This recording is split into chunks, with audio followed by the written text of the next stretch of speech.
Imagine a cave, no, not imagine it, but descend into it. Feel the walls closing around you. Feel the darkness that would be total except for the fire burning behind you, casting flickering light, creating the only illumination you have known since childhood, since birth, since before memory began.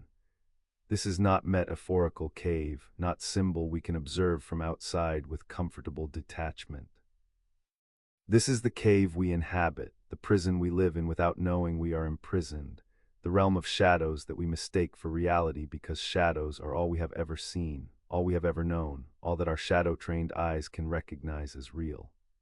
In Plato's most famous image, the allegory of the cave, from Book VII of the Republic, we find ourselves among prisoners who have been chained since childhood in an underground chamber, unable to turn their heads, able to see only the wall in front of them.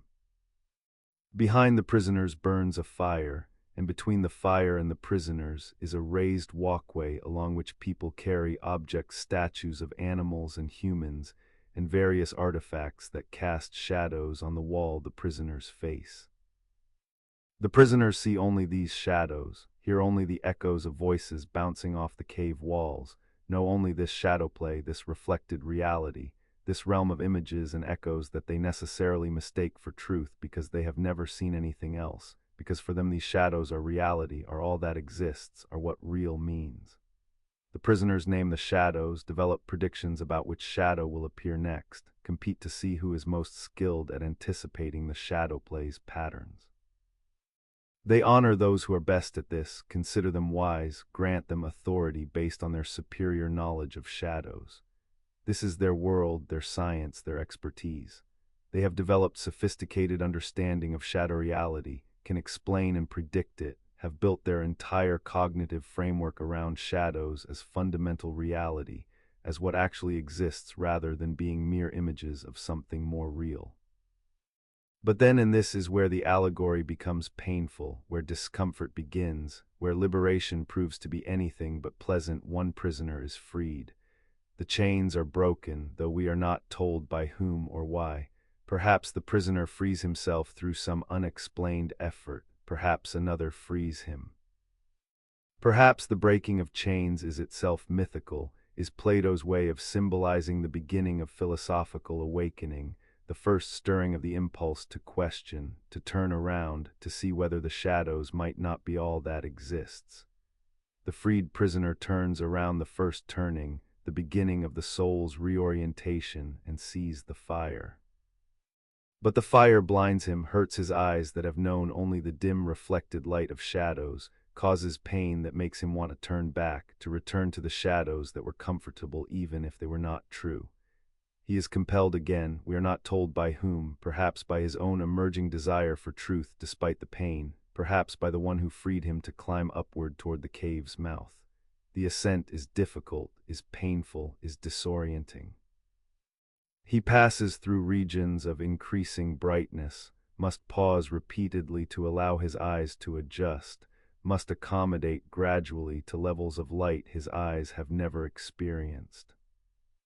He cannot look directly at bright objects, must begin with shadows and reflections even outside the cave, must see things first in their reflections in water before he can bear to look at them directly, must proceed through careful stages of accommodation because the truth is too bright, too real, too overwhelming for eyes trained on shadows. Finally, he emerges into sunlight. At first, the sun itself is unbearable. He cannot look at it, can barely function in its brightness, wants desperately to return to the comfortable darkness of the cave.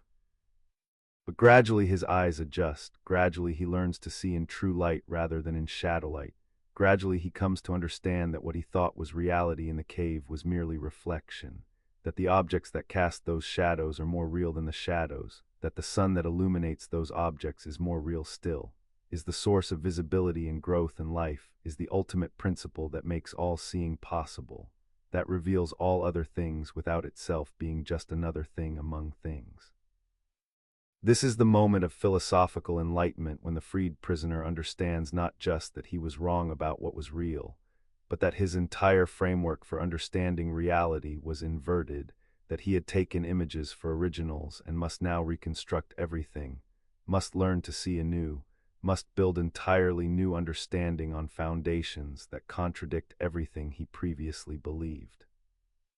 The realization is traumatic, is transformation so complete that the prisoner who emerges from the cave is not the same person who was chained within it, has been remade by the ascent, has been reborn into true seeing after a lifetime of blindness disguised as sight.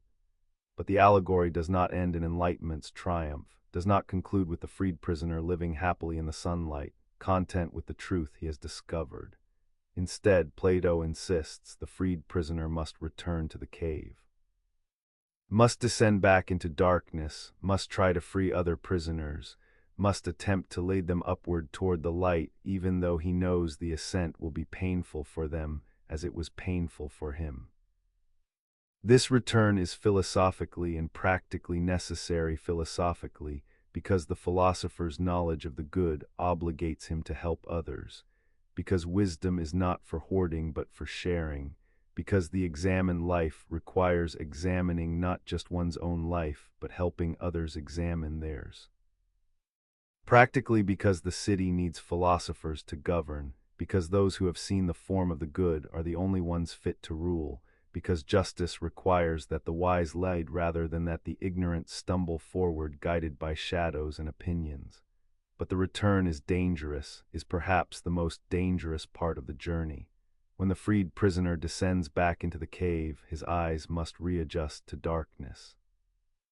He who could see clearly in sunlight now stumbles in the dark, cannot compete with the still-chinned prisoners in predicting shadow patterns, appears foolish to those who never left, seems to have been ruined by his journey rather than enlightened by it. And if he tries to free other prisoners, if he attempts to break their chains and lead them upward, they will resist. They will not believe his stories about sunlight and real objects and a world beyond shadows. They will think he is insane, will consider him dangerous, will try to stop him from disturbing their comfortable ignorance. And if he persists, if he continues trying to free them, they may kill him, will kill him, Plato suggests, just as Athens killed Socrates for trying to wake the city from its dogmatic slumber, for insisting that the shadows they trusted were not truth, for claiming to have seen something more real that they could not see and therefore could not believe. The allegory is multi-layered, works on several levels simultaneously. On one level, it is epistemological, is about knowledge and ignorance, about the difference between opinion and understanding, about the stages through which cognition must pass to move from imaging to belief to thinking to genuine knowledge of forms. The shadows on the wall represent images, the objects that cast those shadows represent visible particulars, the fire represents the sun that illuminates the visible world, and the sun itself represents the form of the good that illuminates the intelligible realm of forms. The prisoners represent those who trust sense perception and take appearances for reality. The freed prisoner represents the philosopher who transcends sense perception to grasp the forms through reason, who understands that sensible particulars are less real than the forms they participate in, who achieves knowledge rather than mere opinion by grasping what is eternal and unchanging rather than what is temporary and changing. On another level, the allegory is metaphysical, is about the nature of reality itself, about the claim that what we ordinarily take to be real is actually less real than something else, something that most people never see, something that only philosophers grasp through difficult intellectual effort. The cave is the visible world, the realm of physical objects and sense experience. The world outside the cave is the intelligible world, the realm of forms, the dimension of reality that reason apprehends but that senses cannot perceive.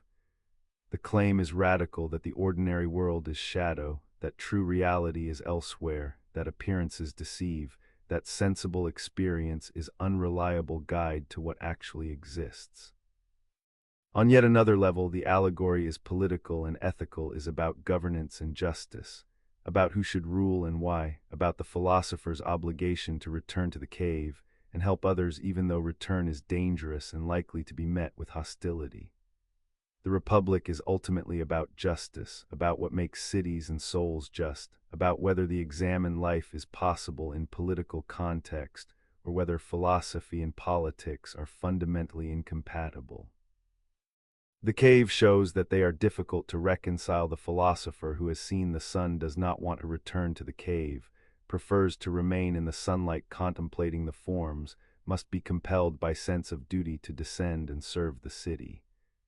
And when he does return, the city does not welcome him, does not recognize his wisdom, kills him if he persists in trying to enlighten those who prefer darkness.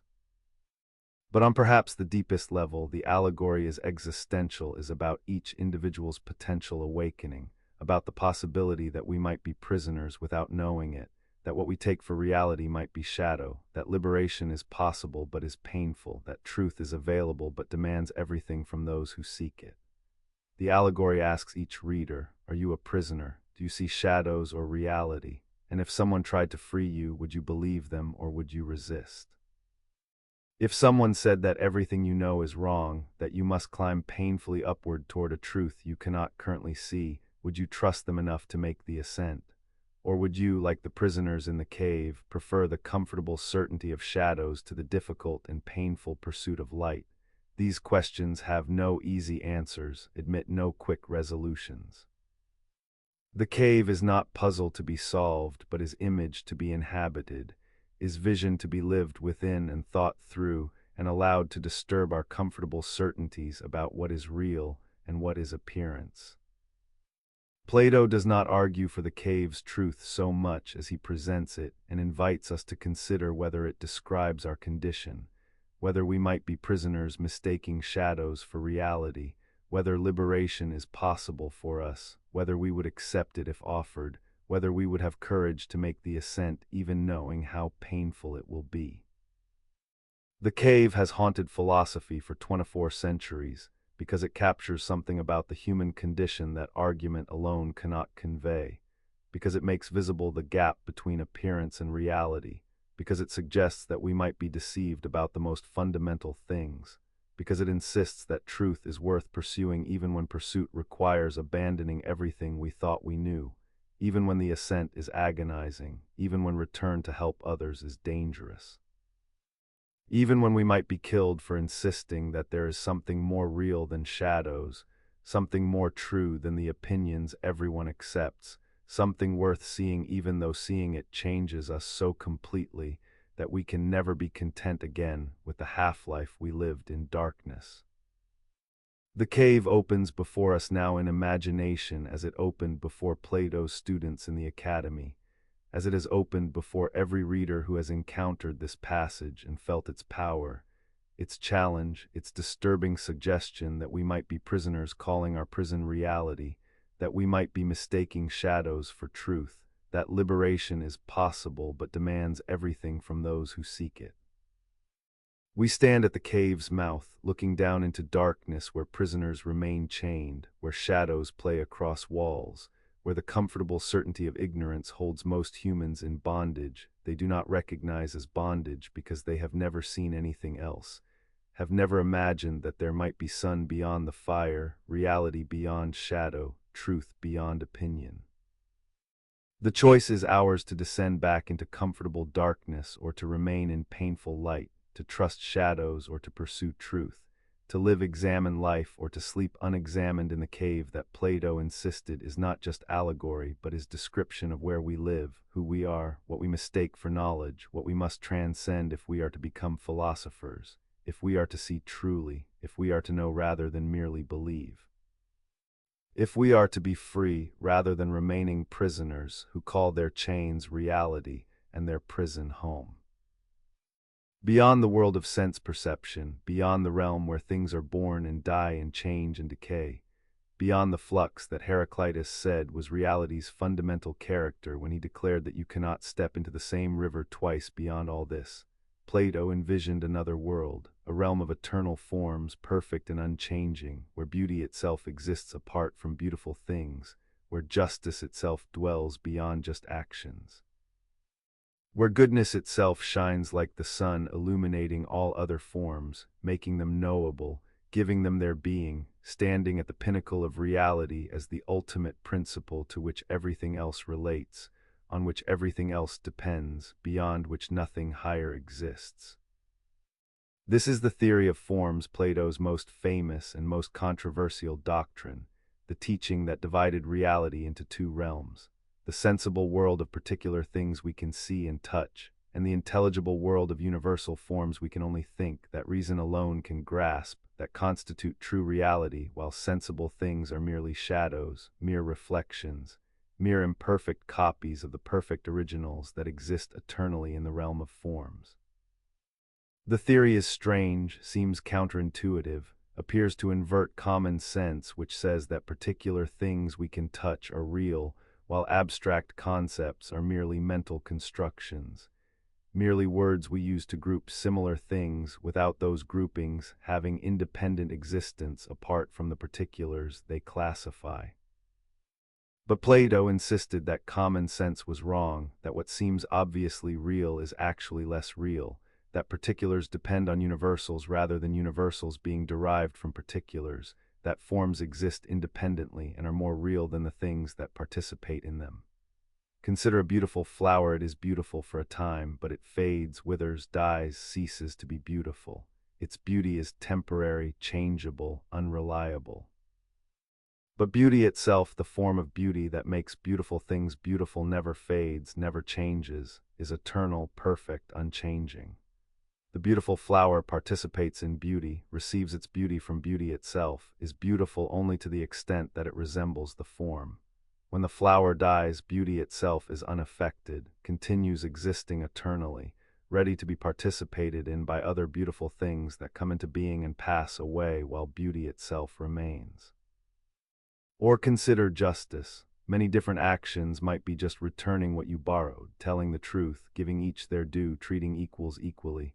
But what makes all these different actions just? What do they have in common? Plato's answer is that they all participate in justice itself, in the form of justice that exists eternally, and that particular just actions resemble imperfectly. Justice itself is perfect, unchanging, eternal.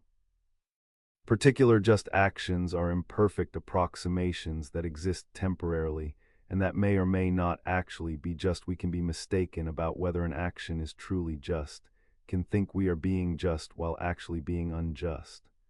But justice itself is what it is, cannot be other than just, provides the standard by which particular actions are judged to be just or unjust. The theory applies to all universals, all concepts, all categories, not just to ethical and aesthetic forms like justice and beauty, but to mathematical forms like circle and triangle, to forms of natural kinds like human and horse, perhaps even to forms of artifacts like bed and table, though Plato seems to waver on whether human-made things have forms. Every universal concept corresponds to a form that exists independently, eternally, perfectly. Every particular thing that falls under that concept does so by participating in the form, by resembling it imperfectly, by being a deficient copy of a perfect original that exists not in this world, but in the realm of forms, not in time but in eternity, not subject to change but forever self-identical, forever what it is, forever perfect and complete. But how do we know about forms if they are not in the sensible world, if we cannot see or touch them, if they are accessible only to reason and not to sense perception? Plato's answer involved the doctrine of recollection, which we will explore more fully in another chapter, but briefly. The answer is that the soul knew the forms before birth, that it existed in the realm of forms before being embodied, that birth is trauma and forgetting, that learning is remembering what the soul once knew but has forgotten, that philosophy is essentially reminiscence, is the soul's effort to recollect what it knew before embodiment obscured that knowledge. But even apart from recollection, Plato had arguments for the form's existence, had reasons for believing in them beyond mythical stories about the soul's pre-existence. The arguments are complex and admit of various interpretations, but some of the main considerations are: first, there is the one over many argument that whenever many particular things share a common character, whenever we use the same term to describe different things, there must be something that they share, something that makes them all instances of that type. What makes all beautiful things beautiful? Not their physical properties. Flowers and sunsets and symphonies are beautiful but share no common physical features. What they share is relation to beauty itself, participation in the form of beauty. Without the form, there would be no explanation for why we group these disparate things together, no account of what they have in common. Second, there's the argument from knowledge that knowledge requires stable objects, requires things that do not change, because knowledge is of what is always true and cannot be knowledge if its object changes. But sensible particulars are always changing. The beautiful flower fades, the just action is completed and exists no more. If knowledge is possible, it must be of something that does not change. Forms are unchanging, eternal, stable. Therefore, knowledge must be of forms rather than of particulars. What we think we know about particulars is actually opinion doxa rather than genuine knowledge. Episteme is belief that may be true, but that lacks the stability and necessity that genuine knowledge requires. Third, there is the argument from perfection that we recognize imperfection in sensible things, judge particular circles to be imperfectly circular, particular just actions to be incompletely just. But to recognize imperfection requires knowledge of perfection, requires comparison to a standard. Where does this standard come from? It cannot come from sensible experience because sensible experience provides only imperfect examples. The standard must be the form, the perfect circle by which we judge drawn circles to be imperfect, the perfect justice by which we judge actions to be more or less just. We know the form not through sense perception but through reason, through intellectual intuition that grasps what sense perception cannot provide. These arguments have been debated, criticized, defended, and modified across centuries. Aristotle, Plato's greatest student, rejected the theory of forms, argued that it was unnecessary, that universals exist in particulars rather than separately, that positing forms created more problems than it solved. Later Platonists defended the theory, developed it in various directions, merged it with religious doctrines about God and creation. Modern philosophers mostly reject the theory as Plato formulated it, but often retain something like it in modified form. Mathematical Platonism holds that mathematical objects exist independently of mathematicians who think about them. Ethical realism holds that moral truths exist independently of human beliefs and practices. Various realisms about universals defend some version of the claim that universals are real and not merely names we use to group particulars. But whether the forms exist as Plato believed this remains disputed, remains one of philosophy's perennial questions, remains a problem that each philosopher must consider anew and decide for themselves. What is not disputed is that the theory of forms was enormously influential, shaped how Western philosophy thought about reality and knowledge and value, created framework that dominated medieval philosophy,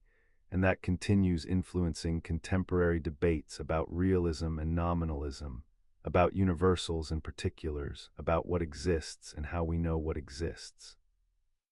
The forms themselves, if they exist, remain beyond complete human understanding, remain forever perfect while we remain imperfect, remain forever eternal while we remain temporal, remain forever fully real while we remain in the cave among shadows, catching glimpses of reality but never fully grasping it, never fully seeing the forms as they are in themselves, never achieving complete knowledge but only approaching it asymptotically, forever climbing toward light that recedes as we approach. Forever pursuing wisdom that we can love but can never fully possess. This is Plato's vision, both inspiring and frustrating, both beautiful and impossible, both true perhaps and mythical perhaps, both philosophical argument and poetic imagination, both logic and longing combined into doctrine that has captivated and troubled philosophers across millennia, that continues calling us to consider whether reality might be very different from what common sense suggests, whether appearance might be mere appearance while truth lies elsewhere. Whether the realm of forms exists eternally even if we can never fully enter it, even if we can only glimpse it in moments of philosophical insight, even if we must live in the cave while occasionally seeing through the shadows to the forms they shadow, to the reality they imperfectly reflect, to the eternal patterns that make sense of temporal flux, that provide stability in change, that allow knowledge in a world of becoming, that make philosophy possible by giving reason something eternal to grasp. Something unchanging to know, something perfect to contemplate even though perfection remains forever beyond our imperfect grasp. Forever the beloved that philosophy loves without ever fully possessing. Forever the light toward which the cave's freed prisoners climb. Forever the sun that illuminates all things without itself being just another thing among things. Forever the form of the good that stands at the pinnacle of being, that gives being to all other forms. That makes knowledge possible by making forms knowable, that remains itself beyond being, beyond knowledge, beyond anything we can fully grasp or completely understand. Forever the mystery at philosophy's heart, forever what Plato pointed toward without claiming to have fully seen, without claiming to have completely known, without claiming anything except that the forms exist and that philosophy is ascent toward them, is turning from shadows toward reality, is the examined life lived as climb from cave toward sun. From appearance toward truth, from opinion toward knowledge, from the love of beautiful things toward beauty itself, from the realm of becoming toward the realm of being where the forms float in eternal light, forever perfect, forever unchanging, forever calling to those with courage to climb, with patience to ascend, with love of wisdom strong enough to sustain the pursuit even when wisdom remains forever incomplete, forever beyond complete possession. Forever the goal toward which philosophy tends without ever finally arriving, without ever claiming victory, without ever resting satisfied but always climbing higher, always seeking more clearly, always loving more completely the forms that Plato envisioned and that philosophy has never stopped pursuing, never stopped debating, never stopped wondering whether they exist as he believed or whether they are beautiful myth that teaches truth without being literally true. That points toward reality without fully capturing it, that inspires pursuit of wisdom without providing wisdom itself,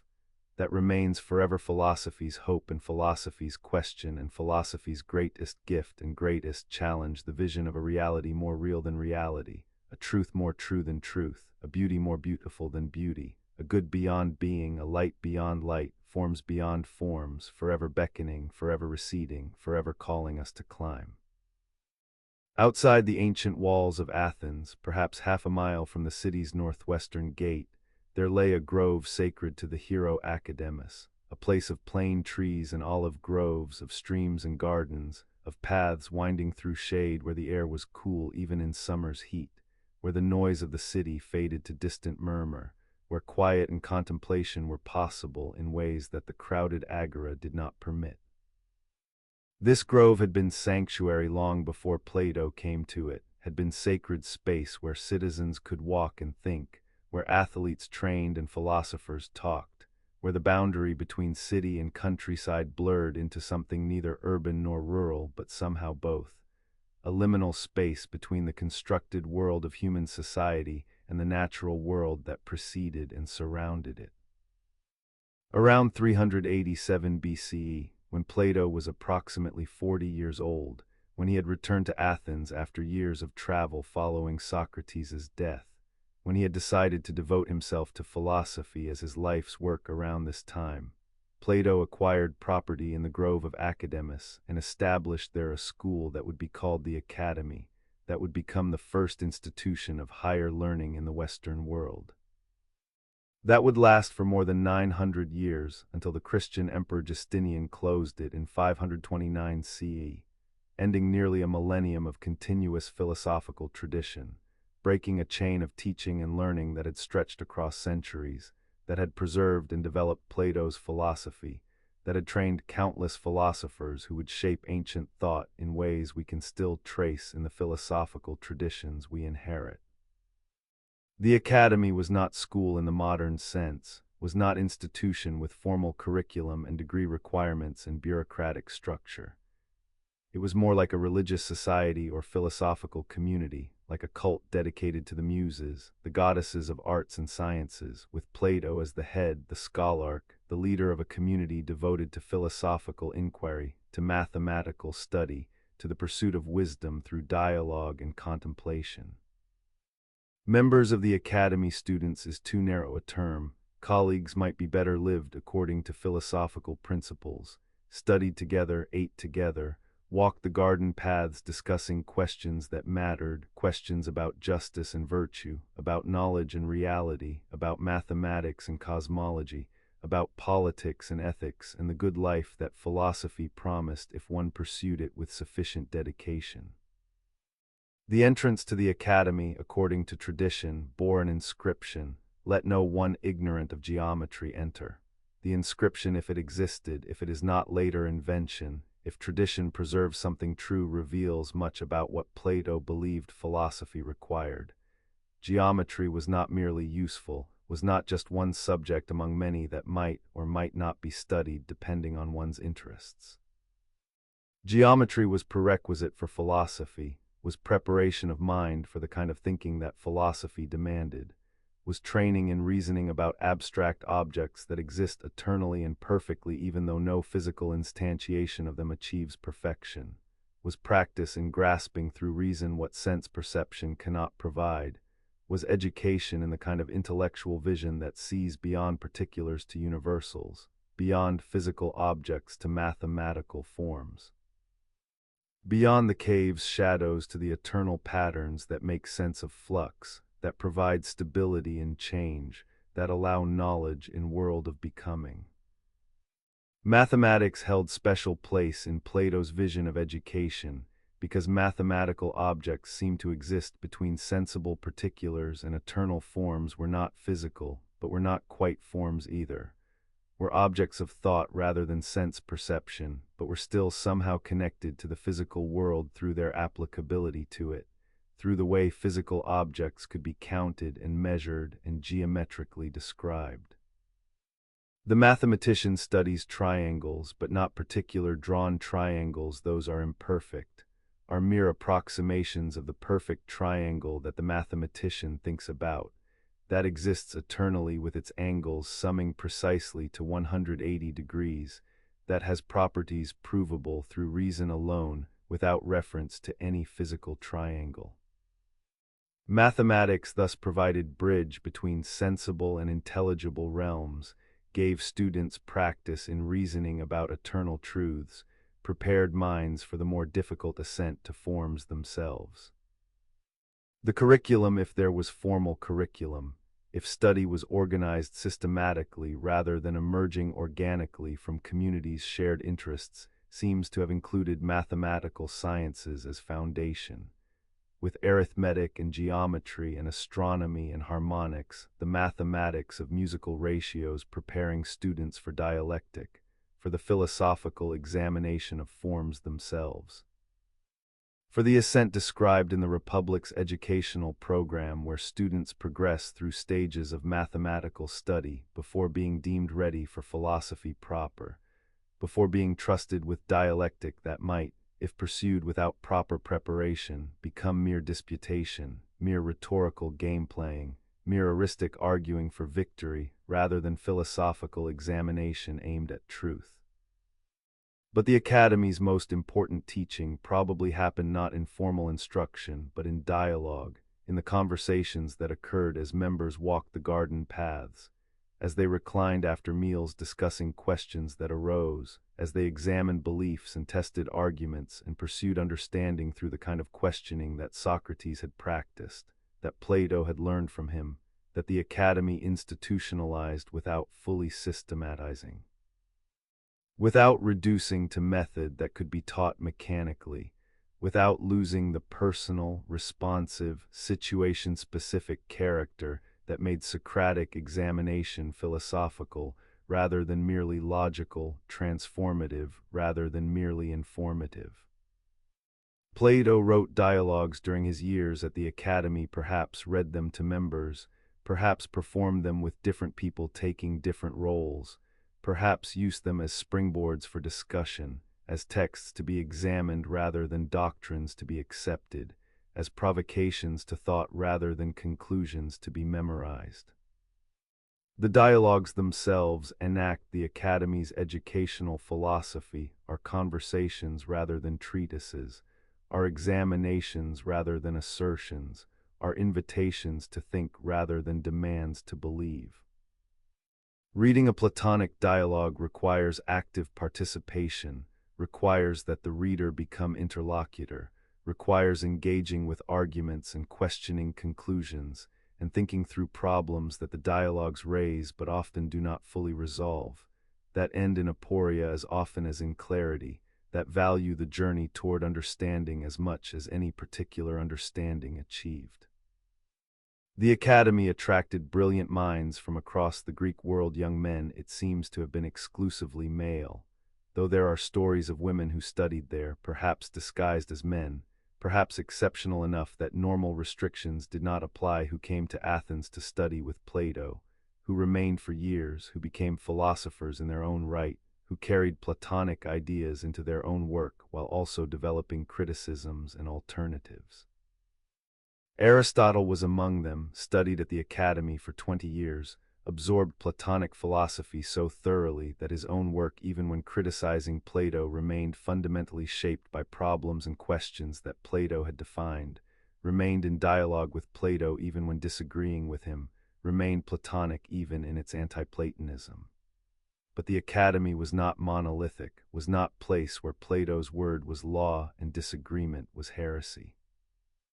The evidence suggests vigorous debate, genuine philosophical inquiry, willingness to question even fundamental doctrines.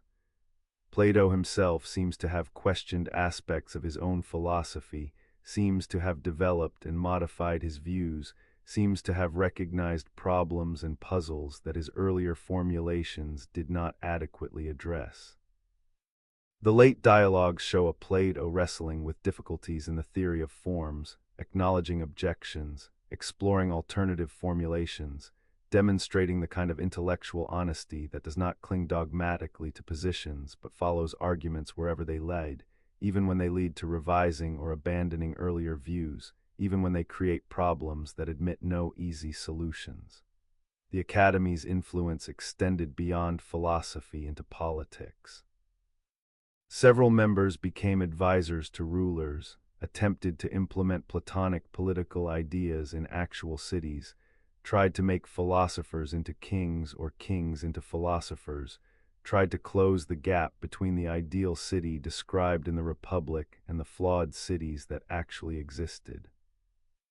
Plato himself made several trips to Syracuse in Sicily, attempted to educate the tyrant Dionysius and later his successor, tried to create philosopherking through education, tried to show that the Republic's vision was not merely an impossible dream but could be approximated if rulers would submit to philosophical education, would learn to love wisdom more than power, would govern according to understanding of the good rather than according to personal interest or popular opinion. The attempts failed spectacularly, dangerously, in ways that endangered Plato's life and that showed how difficult, perhaps impossible, it was to combine philosophy and political power, to make the examined life the basis for governing, to bridge the gap between contemplation of forms and management of cities, between loving wisdom and wielding power.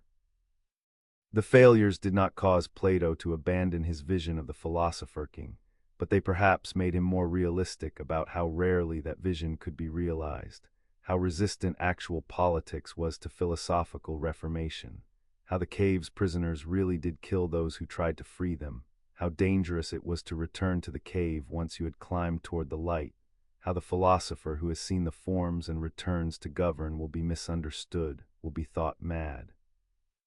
will be rejected by those he tries to help because they cannot see what he has seen, cannot believe in the light he describes, cannot follow him upward even when he offers to guide them. The Academy's institutional structure allowed philosophy to survive as tradition rather than being dependent on charismatic individual teachers. When Plato died in 347 BCE, the Academy continued under new leadership, preserved his teachings while also developing them, created the beginnings of what would become Platonism as distinguished from Plato himself, created interpretation and commentary and systematization that sometimes clarified and sometimes distorted what Plato had written. That made Plato into authority, but also made him available to generations who would never have encountered his thought if it had remained only oral teaching, only personal transmission from master to student, only the kind of living philosophy that Socrates practiced, but that dies with the philosopher unless some institutional structure preserves and transmits it. The price of institutional preservation was transformation. Plato's open-ended dialogues became doctrines. His exploratory thinking became systematic philosophy. His questions became answers. His aporia became certainties that Platonists defended against critics, that they systematized into coherent worldview, that they merged with other philosophical traditions and with religious doctrines, creating Platonism that was inspired by Plato but that went beyond him.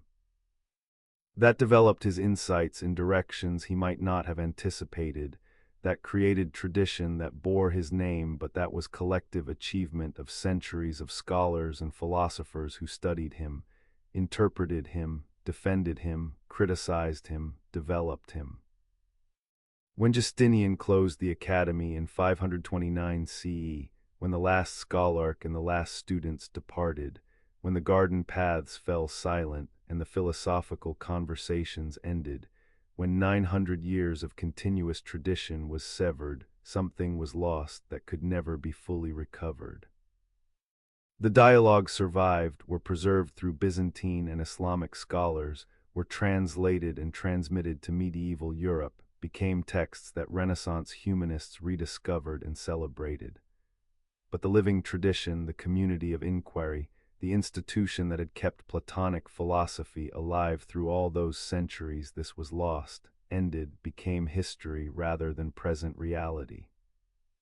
Modern philosophy has tried to recover something of what the academy was, has created universities and departments that trace their lineage back to Plato's school, that preserve his dialogues and study his thought, that continue examining the questions he raised. But the direct line was broken, the living connection was severed, and we are left with texts rather than tradition, with documents rather than ongoing community, with interpretations rather than living philosophy practiced in gardens where philosophers walked together pursuing wisdom, studying mathematics, examining beliefs, ascending through stages of education toward the forms, toward the good, toward the light that Plato glimpsed and that he tried to make accessible to others through the institution he founded. Through the community he created, through the academy that bore the name of the hero Academus, but that honored the muses, that served Athena, that pursued wisdom with devotion that Plato learned from Socrates, and that he passed on to students who became his colleagues, who continued his work, who kept his vision alive for 9 centuries, who proved that philosophy could survive the philosopher, that institutions could preserve what individuals could not perpetuate alone. That the examined life could become not just personal practice but shared tradition, communal pursuit, social reality that transcended any individual even while depending on individuals' commitment to maintain it, to renew it, to pass it forward to next generation who would receive it and transform it and pass it forward again, keeping alive the conversation that Socrates began, that Plato continued, that the academy embodied. That ended only when external power closed the school and scattered the philosophers and ended a tradition that had lasted longer than most civilizations, that had survived empires and wars and cultural transformations, that had kept philosophy alive through centuries of change, and that might have continued indefinitely if history had been kinder, if Christian emperors had been more tolerant, if the ancient world had not ended quite so decisively, quite so completely. Quite so finally that the direct line from Plato to us was broken, and we are left piecing together what was lost, imagining what those garden conversations were like, reading dialogues that were written for a community we can only imagine, studying philosophy that was meant to be lived in ways we can only approximate, pursuing wisdom that Plato said required more than reading, required more than studying, required living philosophically in community devoted to examination, to mathematics. To dialectic, to the ascent toward forms, to the pursuit of the good that the academy embodied and that we inherit only partially, only imperfectly, only through texts that survive and point toward something that once existed but that we can never fully recover, can never completely restore, can only honor by continuing the examination, by reading the dialogues, by thinking philosophically.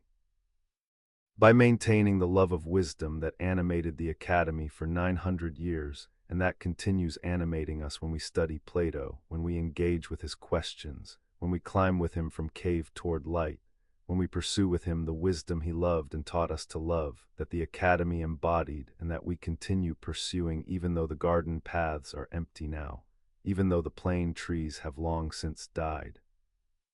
Even though the grove of Academus is silent now except in memory and in the continuing tradition of philosophical inquiry that traces its origins to that place, to that community, to Plato's vision of education as transformation, of philosophy as ascent, of wisdom as pursuit that never ends but that makes life worth living, that makes the examined life the only life worth living.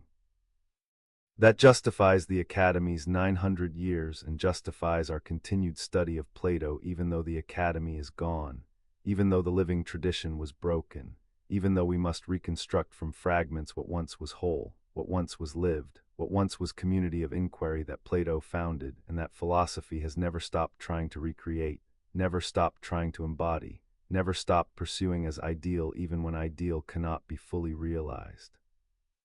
Even when we must settle for approximations, even when the Academy exists now only in imagination, and in the texts it produced, and in the philosophical tradition it initiated that continues still, that lives still, that calls us still to continue the work Plato began, to pursue the wisdom he loved, to examine our lives as he taught us to examine them, to climb as he taught us to climb from shadows toward light, from cave toward sun, from ignorance toward knowledge.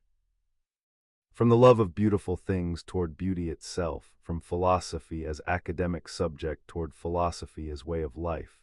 as transformation, as ascent, as the pursuit of wisdom that the Academy embodied and that we inherit and that we must pass forward to those who come after us, keeping alive the tradition, maintaining the conversation, continuing the examination that Socrates began, that Plato continued, that the Academy embodied for 900 years. And that we continue now across the distance of centuries, across the gap created by history's disruptions, across the silence where the Academy once spoke, finding our way back to questions Plato asked, to visions he articulated, to the love of wisdom he exemplified and taught and made into institutional reality that lasted longer than we can reasonably expect any institution to last, that proved philosophy could be preserved, could be transmitted, could become tradition rather than remaining only individual achievement, individual charisma, individual genius that dies when the genius dies unless some way is found to preserve and transmit what the individual discovered, what the founder created, what Plato gave to philosophy and to education, and to Western civilization through the Academy he established in the grove of Academus outside the walls of Athens in the 4th century before the Common Era. In the place where plane trees grew and streams flowed and philosophers walked discussing questions that have never stopped mattering, have never stopped calling for examination, have never stopped requiring each generation to think through them anew, to answer them again, to continue the conversation that the Academy began and that continues still wherever philosophy is practiced, wherever wisdom is loved, wherever the examined life is chosen over unexamined existence.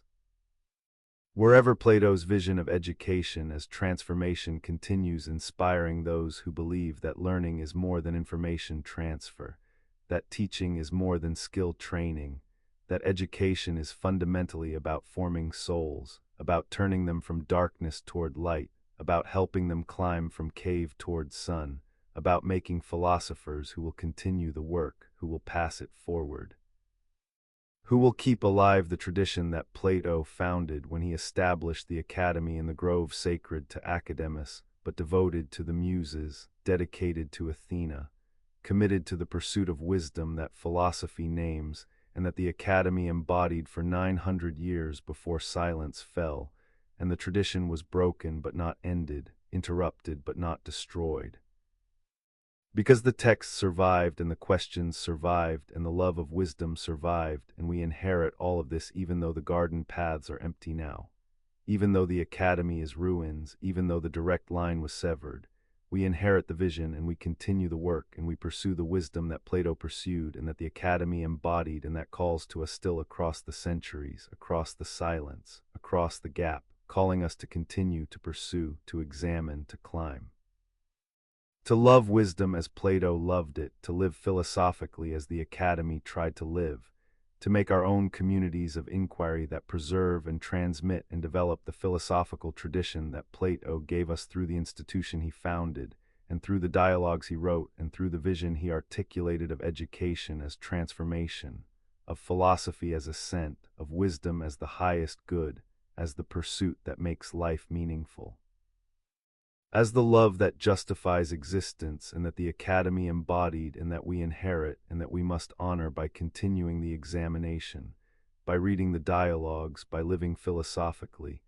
by maintaining the tradition that Plato began and that the Academy preserved, and that we receive as precious gift, as sacred trust, as calling that requires our commitment, our devotion.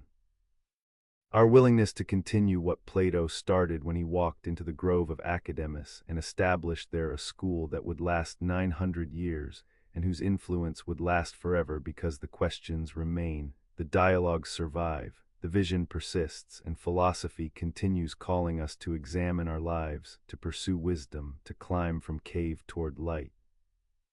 to become who we are capable of becoming through the transformation that education promises, and that the Academy attempted, and that remains possible still for anyone willing to make the ascent, willing to do the work, willing to love wisdom enough to pursue it despite difficulties, despite obstacles, despite the fact that wisdom always exceeds our grasp, always remains beyond complete possession, always calls us forward toward understanding we can approach but never finally achieve. Toward light we can see but never fully bear, toward forms we can glimpse but never completely grasp, toward the good that stands beyond being, that illuminates all things, that makes knowledge possible, that gives meaning to philosophy, that justifies the Academy's 900 years, and that justifies our continued pursuit, our ongoing examination, our endless ascent toward wisdom that Plato loved and taught us to love. That the Academy embodied, and that we inherit, and that we must continue pursuing as long as philosophy lives, as long as humans wonder, as long as the examined life remains worth living, as long as Plato's vision continues inspiring those who believe that wisdom is worth pursuing, that truth is worth seeking, that the climb from cave to sun is worth making even though the ascent is difficult, even though the light is painful, even though we will never reach the summit, never fully escape the cave.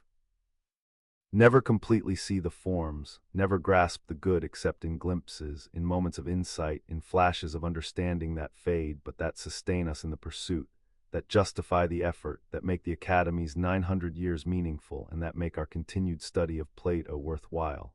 and that make philosophy into calling rather than merely into subject, into way of life rather than merely into academic discipline, into transformation rather than merely into information, into ascent rather than merely into learning, into the love of wisdom that Plato embodied and that the Academy preserved and that we inherit and that we must pass forward to those who come after, keeping alive the conversation, maintaining the tradition, continuing the examination that never ends, that always requires renewal, that each generation must embrace anew if philosophy is to continue, if wisdom is to be pursued, if the Academy's 900 years are to mean something more than history.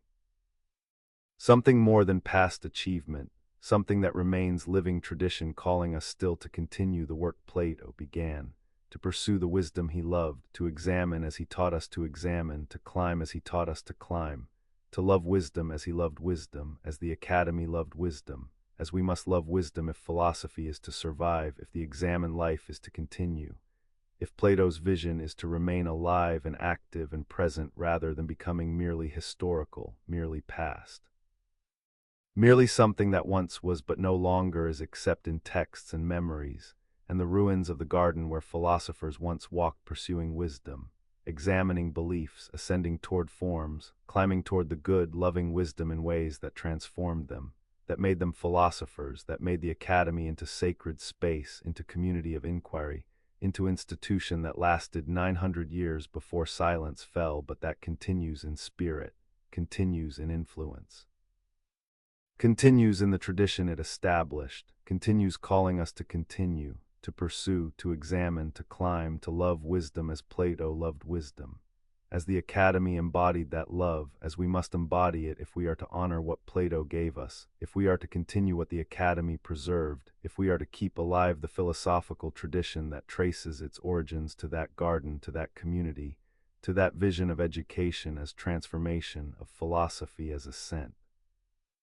of wisdom as pursuit that never ends but that makes life worth living, that makes the examined life the only life worth living, that justifies all the effort, all the difficulty, all the climbing because wisdom is worth it, truth is worth it, the forms are worth it, the good is worth it, philosophy is worth it. The Academy proved it was worth it by lasting 900 years, and we prove it continues being worth it by continuing the pursuit, by reading Plato, by studying philosophy, by examining our lives,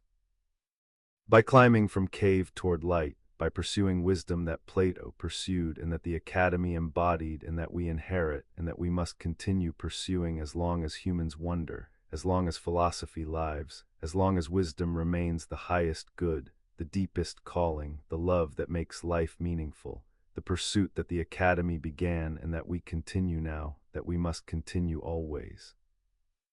That will never end as long as there are humans who wonder and who question and who examine and who climb and who love wisdom enough to pursue it wherever it leads. However difficult the ascent, however painful the light, however incomplete the understanding, because wisdom is worth pursuing even when wisdom exceeds our grasp, because the examined life is worth living even when examination brings no certainty, because philosophy is worth practicing even when philosophy provides no final answers. Because Plato was right that this is the only life worth living, that the Academy was right to devote 900 years to pursuing wisdom, that we are right to continue that pursuit now, to inherit that tradition, to honor that vision, to love wisdom as Plato loved wisdom, as the Academy taught wisdom love, as philosophy requires if philosophy is to be more than academic subject, more than intellectual puzzle, more than historical study, if philosophy is to be what Plato believed it was. The love of wisdom that transforms souls, that turns them from darkness toward light, that makes humans into what humans are capable of becoming when they pursue the highest good, when they examine their lives, when they climb from cave toward sun, when they love wisdom enough to give their lives to pursuing it as Plato gave his life, as the Academy gave 900 years, as we must give our commitment, our effort, our devotion if we are to honor what they gave us, if we are to continue what they began. If we are to keep alive the philosophical tradition that Plato founded in the grove of Academus, and that continues calling us across the centuries, across the silence, across the ruins, calling us to come, to study, to examine, to climb, to pursue wisdom, to love truth, to live philosophically, to become who we are capable of becoming through the transformation that education promises, and that the Academy attempted, and that remains possible for us if we answer the call, if we accept the challenge. If we love wisdom enough to pursue it as Plato pursued it, as the Academy embodied that pursuit, as we must pursue it if philosophy is to continue, if wisdom is to be sought, if the examined life is to remain possible, if Plato's vision is to remain alive rather than becoming only history, only past, only memory of something that once was but no longer is except in us, in our continued pursuit, in our ongoing examination, in our endless ascent toward wisdom that never ends.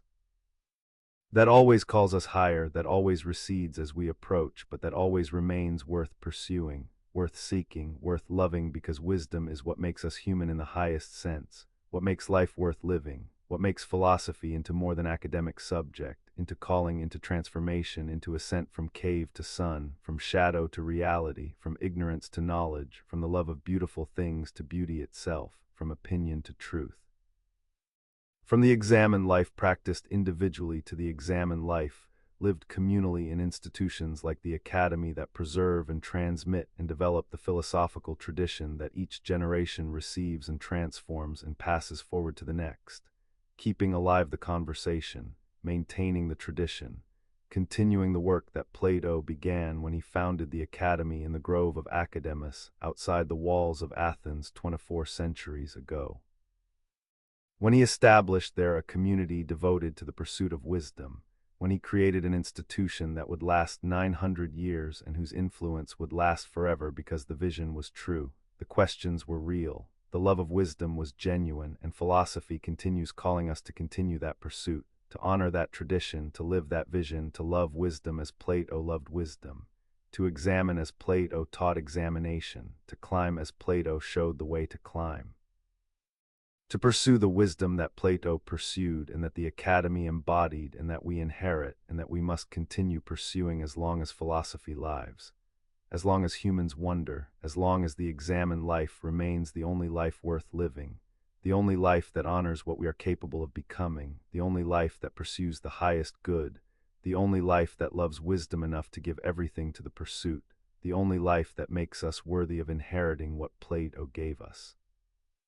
What the Academy preserved, what philosophy offers to anyone willing to accept the challenge, willing to make the ascent, willing to love wisdom enough to pursue it wherever it leads, however difficult the journey, however incomplete the understanding, however forever beyond our complete grasp wisdom remains, because wisdom is worth pursuing not despite but because of its inexhaustibility, not despite but because it always exceeds our grasp, not despite but because the pursuit never ends. The examination continues always, the ascent goes on forever, and this is not failure but is philosophy's nature, is what Plato understood when he founded the Academy, is what the Academy embodied for 900 years, is what we inherit when we study Plato, is what we must embody if we are to honor his vision, continue his work, love wisdom as he loved wisdom, pursue truth as he pursued truth, examine life as he taught us to examine. Climb from cave to sun as he showed us the way to climb, becoming philosophers not by mastering doctrines but by loving wisdom, not by learning answers but by pursuing questions, not by achieving certainty but by examining carefully, by thinking deeply, by climbing steadily toward light that calls us still, that beckons us still, that promises nothing except the pursuit itself, the examination itself, the love itself, which is enough, which is everything. Which is what Plato gave us when he founded the Academy, which is what the Academy preserved for 900 years, which is what we receive when we read Plato, which is what we must pass forward to those who come after us if philosophy is to continue, if wisdom is to be pursued, if the examined life is to remain possible, if Plato's vision is to live on not just as history but as present reality, as ongoing tradition, as living philosophy that continues calling us to examine, to climb. To pursue, to love wisdom now and always, forever and without end, because this is what makes us human, what makes life meaningful, what makes philosophy into calling rather than subject, transformation rather than information, ascent rather than merely learning, the love of wisdom that Plato embodied, that the Academy preserved, that we inherit, that we must continue, that never ends. Plato wrote philosophy not as treatise but as drama, not as systematic exposition but as conversation, not in his own voice proclaiming truths but through characters who speak and question and respond, who disagree and examine and sometimes reach understanding while often ending in puzzlement, in aporia, in the recognition that the question is more difficult than it seemed, that the obvious answer will not suffice, that wisdom requires acknowledging how much we do not know. This choice of form was not accidental, was not merely stylistic preference, was itself philosophical statement about what philosophy is and how it should be practiced, about what can and cannot be taught through writing, about the relationship between living dialogue and dead text, about how understanding develops and why it cannot simply be transmitted like information, but must be achieved through each person's own thinking, own examining, own participation in the philosophical conversation that the dialogues enact and invite us to join. The dialogue form allows Plato to present philosophy dramatically rather than dogmatically, to show philosophical inquiry in action rather than merely stating its conclusions, to make visible the process of examination rather than simply announcing results. We witness Socrates meeting someone in the gymnasium, in the marketplace, at a dinner party, on a country walk, and a conversation begins. The conversation starts naturally, emerges from the situation, addresses questions that arise organically rather than being imposed artificially. Someone makes a claim, offers a definition, expresses confidence about understanding some concept: justice, courage, piety, knowledge, beauty, virtue. And then the questioning begins, gentle at first, seemingly innocent, asking for clarification, requesting examples, probing to see whether the proposed understanding can withstand examination. The interlocutor responds, refines the definition, tries to accommodate the examples that Socrates raises, attempts to maintain the claim that they understand what they're talking about. But gradually or sometimes suddenly contradictions appear. The definition proves too narrow or too broad, excludes cases it should include or includes cases it should exclude. The explanation fails to account for obvious examples. The confident assertion reveals itself as confused, as inadequate, as not actually understanding what it claimed to understand. The interlocutor becomes frustrated, defensive, sometimes angry. Socrates remains calm, claims he is learning rather than teaching, insists he knows nothing, and is merely asking questions to understand what others claim to know. This is the elenchus, the examination, the testing, the refutation that exposes false claims to knowledge, that reveals the difference between genuine understanding and mere opinion, that shows that what seems obvious often dissolves under questioning into confusion and contradiction. But the elenchus is not hostile, is not intended to humiliate, is not about winning arguments or showing off cleverness. The goal is truth, is helping the interlocutor recognize their own ignorance so they can begin genuine inquiry, can replace false certainty with appropriate uncertainty, can pursue wisdom rather than remaining content with unexamined opinion. The dialogue form makes this process visible in ways that treatise cannot. We see the resistance, the reluctance to abandon cherished beliefs, the difficulty of genuine examination, the discomfort of aporia, the human dimension of philosophy that systematic exposition obscures.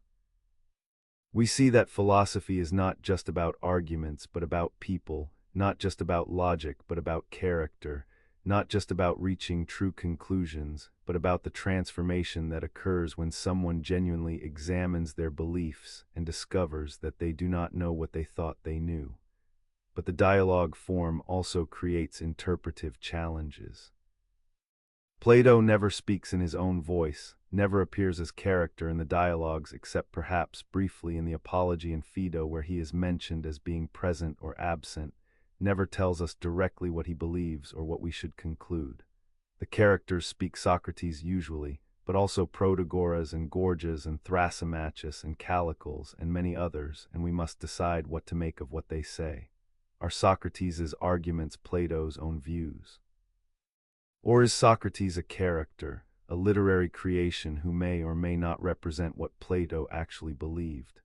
When Socrates says something in an early dialogue that contradicts what he says in a late dialogue, does this represent Plato's changing views, or are the dialogues independent works, each exploring different possibilities without committing to any?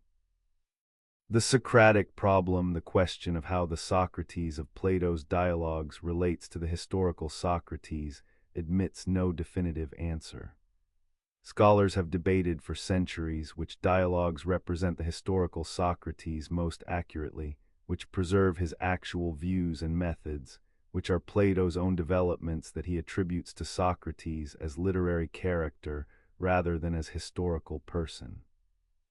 The conventional wisdom distinguishes early dialogues that are more Socratic from middle and late dialogues that develop distinctively Platonic doctrines.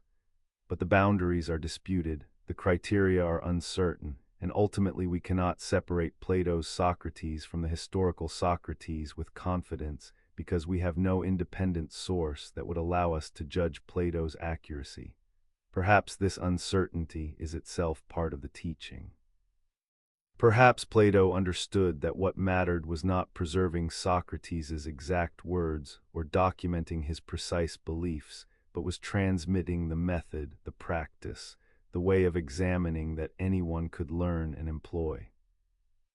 By writing dialogues rather than treatises, by making Socrates into character rather than into mouthpiece for doctrines, by inviting readers to participate actively rather than receive passively, Plato preserved something essential about Socratic philosophy, that it is practice rather than doctrine, activity rather than information, transformation rather than transmission. The dialogues vary greatly in style, structure, and subject matter. Some are relatively short, focused on single question, ending in aporia without reaching positive conclusions. Others are long and complex, developing elaborate theories, constructing detailed arguments, presenting myths and images alongside dialectical reasoning. The Republic is longest and most systematic, constructs an ideal city to understand justice, develops theory of forms and educational program in metaphysics and political philosophy and aesthetics, all woven together into comprehensive vision. The symposium presents a drinking party where speakers praise Eros, culminating in Socrates' account of Diotima's teaching about love's ascent from particular beauties to beauty itself. The Phaedo records Socrates' final conversations about immortality of the soul before drinking the hemlock. The Timaeus presents cosmological myth about Demiurge creating ordered cosmos from chaos. The Parmenides subjects theory of forms to devastating criticism. The Theaetetus examines knowledge without reaching satisfactory definition. Each dialogue is world unto itself, is journey through philosophical terrain, is invitation to think along with the characters, to examine their arguments, to reach conclusions or aporia through one's own engagement rather than through passive reception. The dialogues do not build systematically on each other, do not present Platonic philosophy as unified system that can be mastered by reading them in order. They circle around related questions, explore problems from different angles, develop insights and also acknowledge difficulties, present doctrines and also raise objections, teach by provoking thought rather than by providing answers. The dramatic settings matter are not just stage addressing, but contribute to meaning. The Republic is set in the Piraeus at the home of a wealthy medic during a religious festival, and the conversation about justice emerges from this context of commerce and cosmopolitanism and religious observance. The symposium takes place at a drinking party celebrating a poet's victory, and the speeches about love reflect the symposium's atmosphere of wit and competition and erotic banter. The Phaedo is set in Socrates' prison cell on the day of his execution, and the discussion of immortality gains urgency and poignancy from the fact that Socrates will die that day, that the question of what happens after death is not abstract but immediate. The characters, too, are not just names, but are historical figures who Plato's original audience would have known or known about, whose presence in the dialogue carries associations and implications. Thrasymachus was known as rhetorician and sophist, so his aggressive defense of injustice as natural and advantageous in Republic book reflects his actual reputation. Alcibiades was notorious for his beauty, brilliance, and moral unreliability, so his appearance at the end of the symposium praising Socrates while drunk and wearing a crown of ivy carries ironic weight. He is one who heard Socrates' teaching about virtue but failed to live according to it, who was attracted to philosophy but corrupted by ambition and desire. The dialogue form also allows Plato to use myth when argument reaches its limits, when philosophy encounters questions that exceed what demonstration can establish. The myth of at the end of the Republic shows souls choosing their next lives, taking responsibility for their choices even while constrained by lots and circumstances, suggests that free will and divine justice coexist mysteriously, that philosophy can illuminate but not fully explain how choice and fate interact, how souls are accountable for lives they choose but do not completely control. The myth of the cave shows the philosopher's painful journey from darkness to light, suggests through image what dialectical argument approaches without fully capturing, teaches through story what syllogism cannot demonstrate. The myths are not mere illustrations, not decorative additions to philosophical arguments, not concessions to those who cannot follow pure reasoning.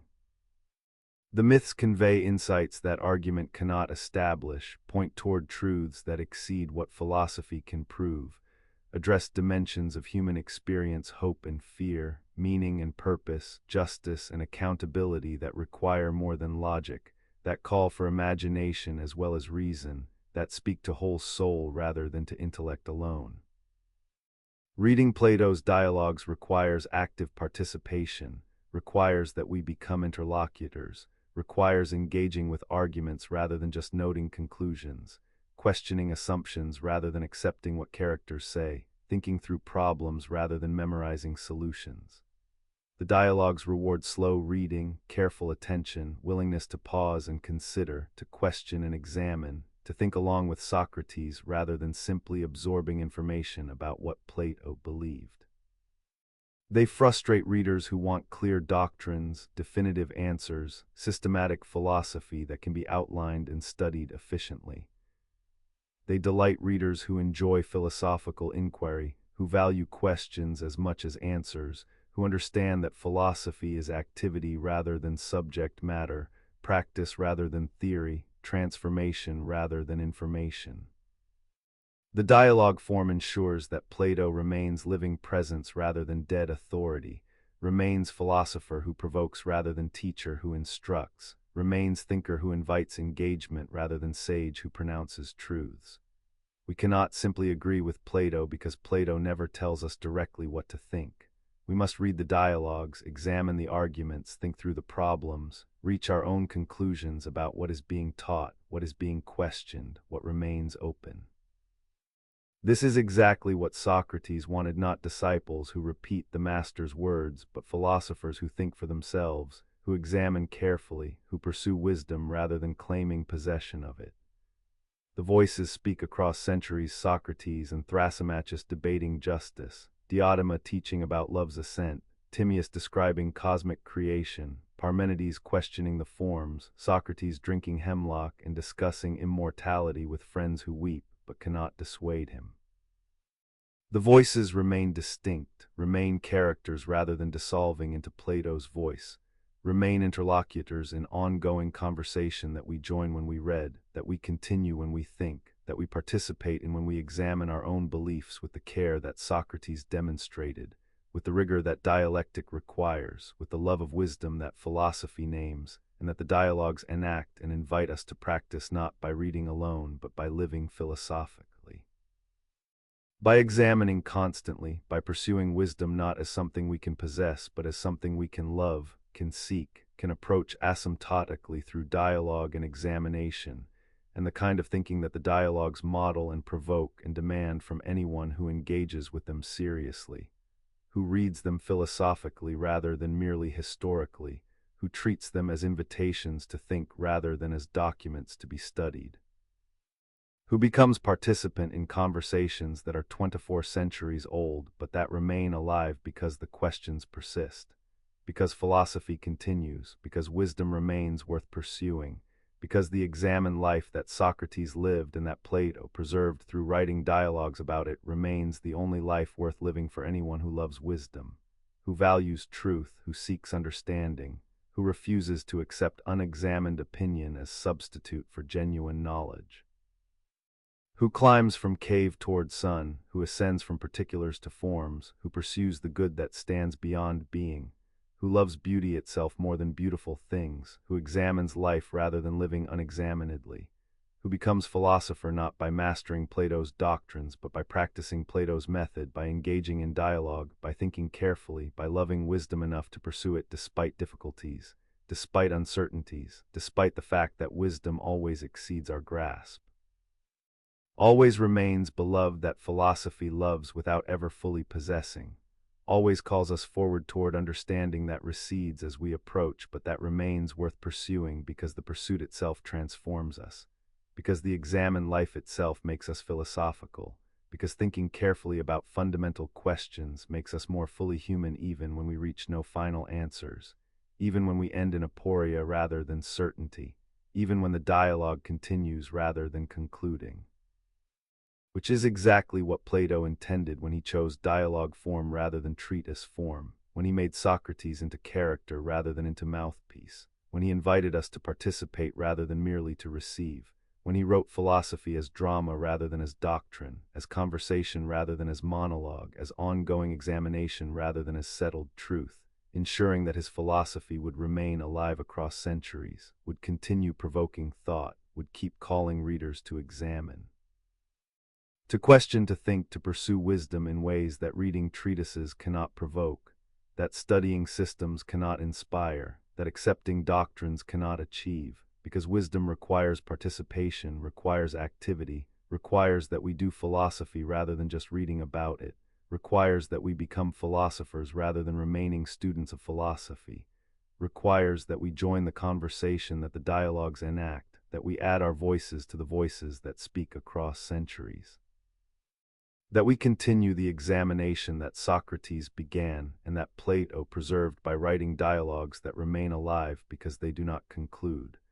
because they provoke rather than satisfy, because they call us into philosophical engagement that each reader must enact anew, that each generation must pursue again, that continues as long as humans wonder, as long as philosophy lives, as long as wisdom remains worth pursuing, as long as the examined life remains the only life worth living. As long as Plato's dialogues continue speaking in many voices, continue inviting us to add our voices, continue calling us to examine, to question, to think, to pursue wisdom through dialogue and examination and the kind of philosophical activity that the dialogues model and that we must practice if we are to honor what Plato gave us, if we are to continue what Socrates began, if we are to live philosophically rather than merely studying philosophy. If we are to become who we are capable of becoming through the transformation that philosophy promises, and that the dialogues enact and that remains possible for us if we read them rightly, if we engage with them philosophically, if we let them provoke us into thinking, examining, questioning, pursuing wisdom that the dialogues point toward without providing, that they invite us to seek without giving us, that they make us love without letting us possess, because wisdom is not possession but pursuit.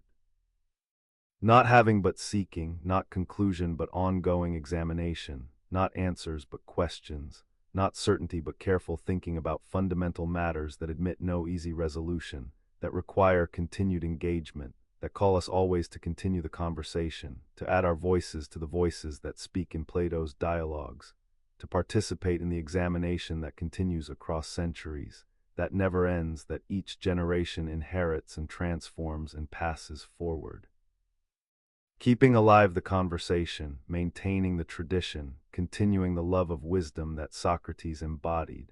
that Plato preserved through dialogue form that we receive when we read the dialogues, that we must continue if philosophy is to live, if wisdom is to be pursued, if the examined life is to remain possible, if Plato's voices are to continue speaking, if the dialogue is to continue,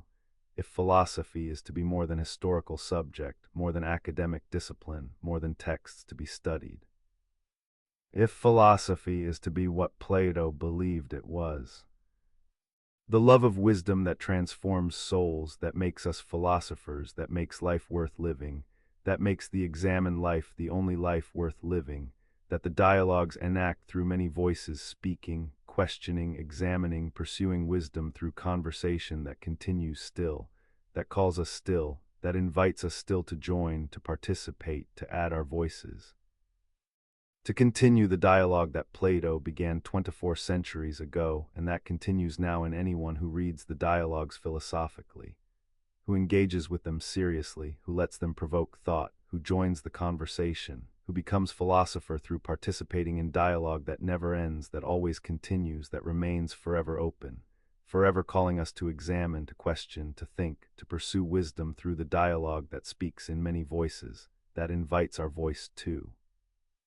That makes us participants in philosophy's ongoing conversation, in the examination that continues always, in the love of wisdom that Plato embodied and that the dialogues preserve and that we inherit, and that we must continue by reading, by thinking, by examining, by pursuing wisdom through dialogue that speaks still, that calls still, that invites still, that never ends. Before birth, Plato suggested in several dialogues, the soul existed in a realm beyond this physical world, gazed upon eternal forms with perfect clarity, knew beauty and justice and truth directly without the obscuration that embodiment brings. understood with complete understanding what in earthly life we struggle to grasp through reasoning that is always imperfect, always partial, always striving toward knowledge that in the pre-embodied state came without effort, without argument. Without the difficulty that characterizes all human thinking about abstract matters, about forms that transcend sense experience, about realities that reason approaches but never completely comprehends. But birth is trauma, is the soul's descent from that blessed state into physical body, is forgetting, obscuration, the fall from clarity into confusion. The body distracts the soul with its needs and desires, turns attention downward toward physical things rather than upward toward forms, makes knowledge difficult because embodied existence is fundamentally oriented toward the sensible world, toward particulars rather than universals, toward changing things rather than eternal truths. The soul that once knew directly now must reason indirectly, must ascend laboriously through stages of cognition from imaging to belief to thinking to knowledge, must work to recover what it once possessed effortlessly. This is the doctrine of recollection anamnesis in Greek, the teaching that learning is remembering, that knowledge is recovery of what the soul once knew but has forgotten, that education is not filling empty vessels but is drawing out what is already latent within,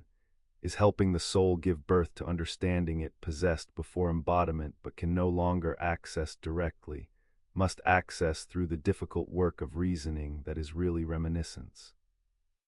Is really the soul's effort to remember what it knew in that prior existence before birth, before the trauma of embodiment, before the forgetting that makes human life a struggle for knowledge rather than a resting in knowledge effortlessly possessed. The most famous illustration of recollection appears in Plato's Meno. Socrates encounters a slave boy who has never studied geometry, who has no mathematical education, who is simply an ordinary person without specialized knowledge. Socrates draws a square in the sand, asks the boy questions about it. What would happen if we doubled the square's area?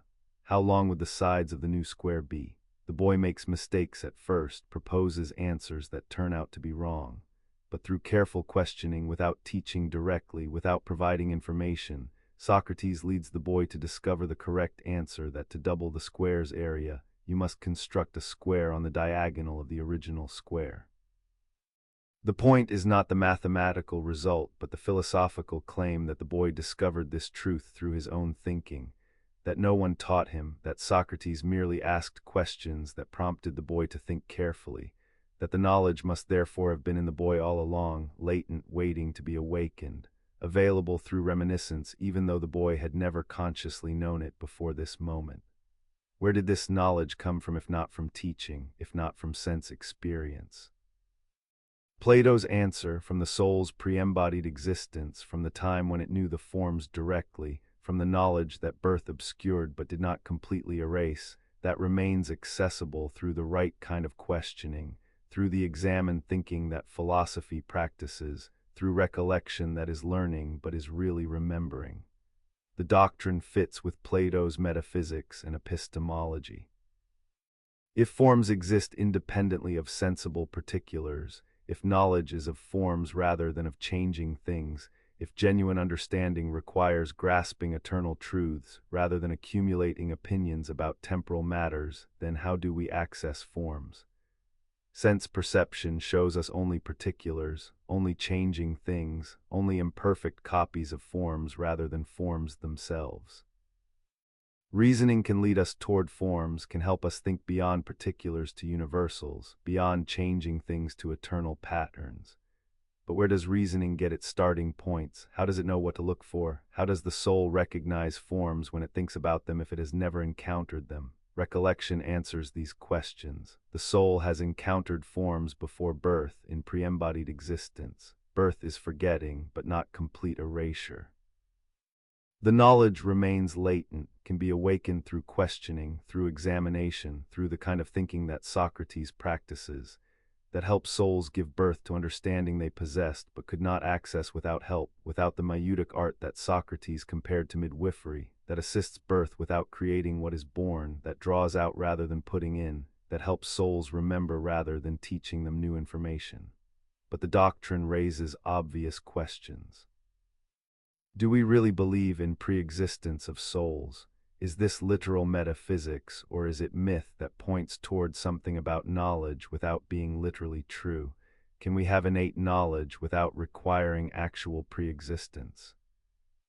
Modern philosophy has struggled with these questions, has generally rejected literal pre-existence while often retaining something like innate ideas, a priori knowledge, rational intuitions that are not derived from experience, that seem to be built into how minds work rather than being learned from the world. Plato himself may have recognized that pre-existence was mythical rather than literal, was a way of expressing insight about knowledge that required imaginative story rather than straightforward argument. The Meno presents recollection, but Socrates acknowledges that he cannot prove it, that he is not certain about all details, that the teaching about souls and reincarnation and remembering comes from priests and priestesses and poets rather than from philosophical demonstration. The doctrine is presented tentatively, as likely story rather than as proven truth, as way of thinking about knowledge that illuminates even if it is not literally accurate. What remains compelling, even if we reject literal pre-existence, is the insight about how understanding develops. Learning is not passive reception of information, cannot be accomplished simply by telling someone facts. Genuine understanding requires active thinking, requires that learners construct knowledge through their own mental activity, requires that they think through problems rather than merely accepting solutions, requires that they participate actively in reasoning rather than receiving passively what others have figured out. This is what Socrates' questioning accomplishes, provokes thinking, stimulates reasoning, draws out understanding that emerges from within rather than being imposed from without. The doctrine also captures something about how knowledge feels the experience of recognizing truth, of feeling that you knew this already even though you could not have articulated it before this moment, of discovering what seems to have been waiting to be discovered rather than being created in the discovery. Mathematical truths especially have this quality. When you grasp a proof, when you understand why something must be true, it feels like recognition rather than like learning something entirely new, feels like you are seeing what was always there rather than constructing something novel. The soul's pre-existence also connects to Plato's arguments for immortality.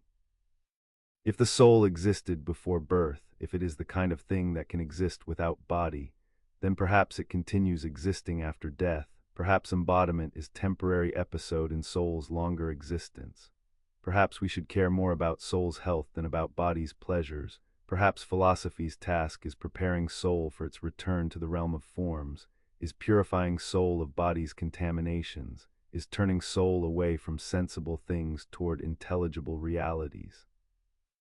Is training soul to live according to reason rather than according to appetite, is making soul fit for the life it will live after body dies and soul is freed from embodiment's constraints. The Phaedo develops these connections most fully. On the day of his death, Socrates discusses immortality with friends who want to believe but struggle with doubt, who want reassurance that death is not the end, that Socrates will continue existing after drinking hemlock, that they will see him again if souls are immortal, that caring about virtue and wisdom makes sense if soul outlasts body, that philosophy's preference for contemplation over pleasure is justified if soul's true home is with forms rather than with sensible things.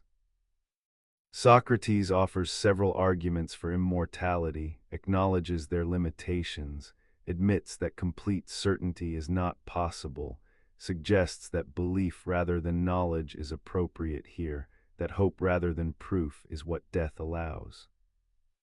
But whether souls are immortal, whether they pre-exist, whether recollection accurately describes how we acquire knowledge, these remain questions that Plato raises without definitively settling,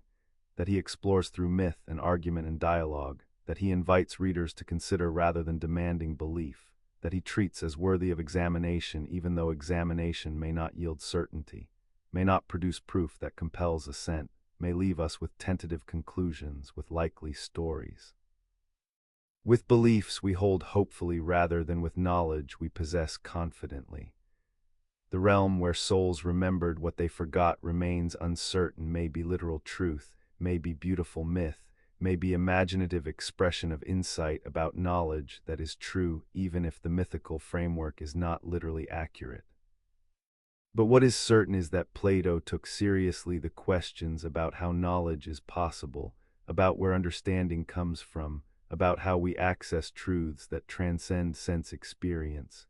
about how souls can know forms that are not in the sensible world, about how education works and what teachers do, and what learners contribute to their own learning. And in exploring these questions, in offering recollection as possible answer, in suggesting that the soul knew before birth what it struggles to know during life, in proposing that learning is remembering and that knowledge is recovery of what was forgotten in all this, Plato gave philosophy a way of thinking about knowledge that has proven enduringly fruitful. That has shaped how Western thought conceives learning and understanding and the mysterious process by which minds grasp truths that sense experience does not provide, that reason approaches without sense perception's help, that philosophy pursues through examination and dialogue, and the kind of thinking that draws out rather than putting in, that awakens rather than creating, that helps souls remember what they knew but forgot, what birth obscured but did not erase.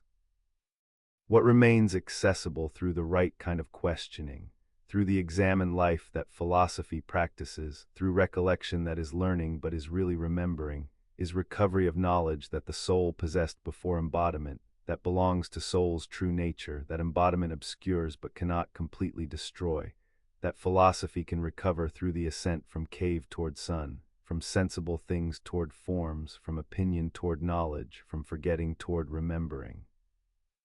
From the ignorance that embodiment brings toward the wisdom that soul possessed before birth and can recover through philosophy's practice, through Socratic examination, through the kind of thinking that is really reminiscence, really the soul's effort to remember what it knew in that blessed state before trauma of birth, before forgetting that makes human life a struggle for wisdom that once came effortlessly, that once was possessed without effort, that now requires the examined life, the philosophical practice.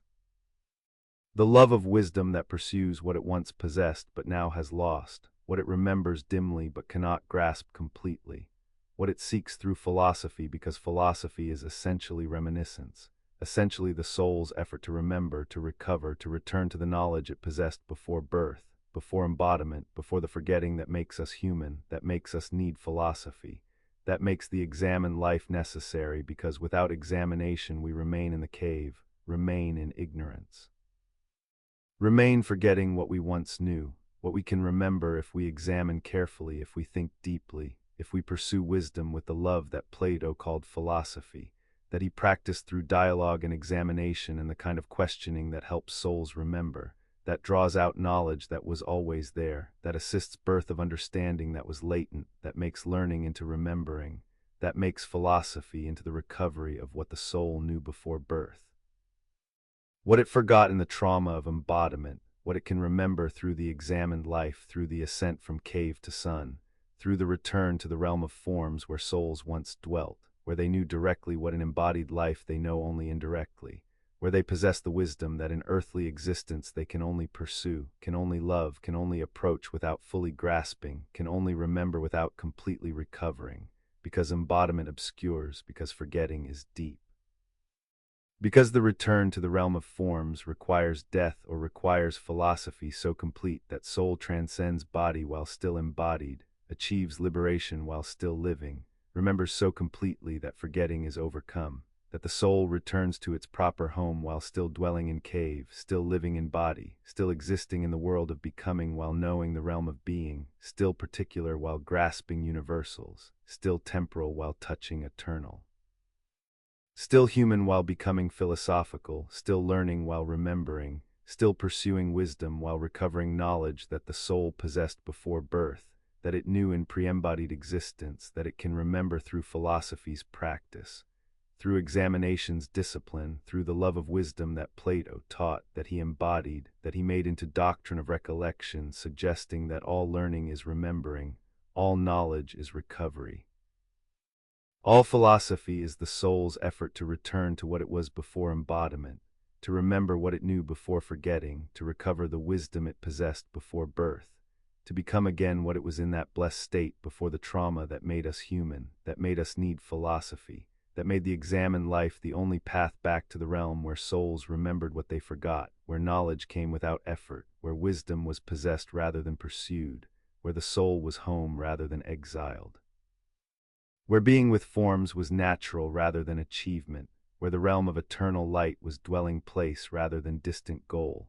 where souls knew and remembered and possessed what in earthly life they can only pursue, only love, only approach through philosophy that is essentially reminiscence, essentially remembering, essentially the soul's return to what it was before birth, before forgetting, before the fall into embodiment that made us need the ascent back toward forms, back toward the good.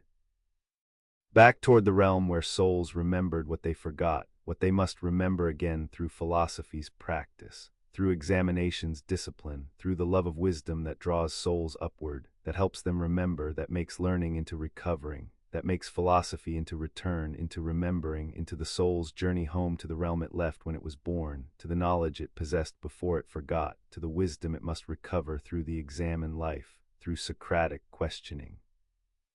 Through recollection that Plato taught was how souls learn, how minds know, how philosophy accesses forms, how we remember what we forgot, how learning is really recovery of knowledge latent within, waiting to be awakened, ready to be remembered by souls that once knew but now have forgotten, that must remember through philosophy if they are to return home, if they are to recover wisdom, if they are to know again what they knew before birth, before embodiment.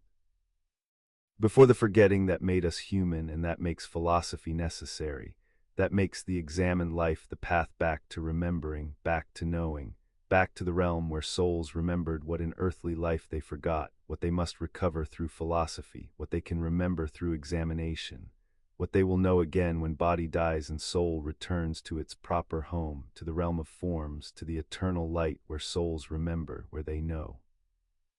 Where they dwell with beauty and justice and truth that they knew before birth, that they forgot in embodiment, that they can remember through philosophy, that they will possess again when the soul returns home, when forgetting ends, when memory is restored, when the soul remembers finally and completely what it knew before it forgot, what it pursued through philosophy, what it loved through examination, what it sought through the ascent from cave to sun, from forgetting to remembering, from ignorance to knowledge. From the realm of becoming to the realm of being where souls remember what they forgot, where knowledge is recovered, where wisdom is possessed again, where the soul is home. In the longest, most complex, most influential of Plato's dialogues, Socrates and his companions construct in speech what they cannot build in reality, an ideal city, perfectly just, where each person occupies their natural role according to their capacities and their nature, where philosophers govern because they alone understand the good, where guardians protect because they have spirit and courage, where workers produce because they have skills and capacities for making. Where justice means each class performing its proper function without interfering with others, where the city's structure mirrors the soul's structure, where harmony between classes corresponds to harmony between reason and spirit and appetite within each person, where individual justice and political justice are fundamentally the same, where virtue governs and wisdom rules and the good determines policy rather than opinion or appetite or the pursuit of power for its own sake. The dialogue does not begin with politics, but with justice, with the question of what justice is, whether it is good in itself or only good for its consequences, whether the just person is happier than the unjust person, whether justice benefits those who practice it, or whether Thrasymachus is right that justice is advantage of the stronger, that the truly rational person seeks to appear just while actually being unjust. That reputation for justice is valuable, but justice itself is burden that fools accept and clever people avoid. Socrates insists that justice is intrinsically good, that the just soul is healthier than the unjust soul, that virtue is its own reward, and that the philosopher who understands this will choose justice over injustice even when injustice could go unpunished, even when no one would know, even when unjust action would bring advantage without consequences. But to understand individual justice, Socrates suggests constructing a city in speech, building an ideal political community where justice will be visible in large letters, where we can see in political structure what is harder to see in individual souls, where the pattern of justice can be examined clearly before applying insights to the individual case. The construction begins simply a city to satisfy basic needs, with farmers and craftsmen and traders exchanging goods, with division of labor allowing specialization and efficiency, with each person doing what they do best rather than trying to do everything themselves. This is the healthy city, the city without luxury, the community that lives simply and justly because desires are moderate and needs are basic and everyone contributes according to their abilities. But Glaucon objects this is city of pigs, not city of humans who want more than bread and olives, who desire luxury and refinement and pleasure, who will not be satisfied with simple life even if simple life would be healthier.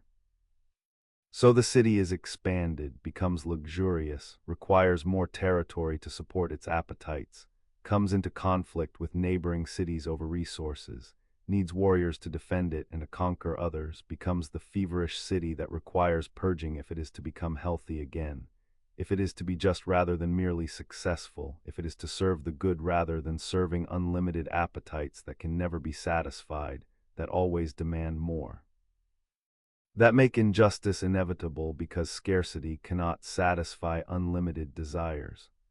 The guardians who will protect the city must be educated carefully through music and poetry that shape soul properly, through physical training that makes bodies strong and disciplined, through censorship that protects young from corrupting influences, from stories that show gods and heroes behaving badly, from poetry that encourages weakness or cowardice or injustice.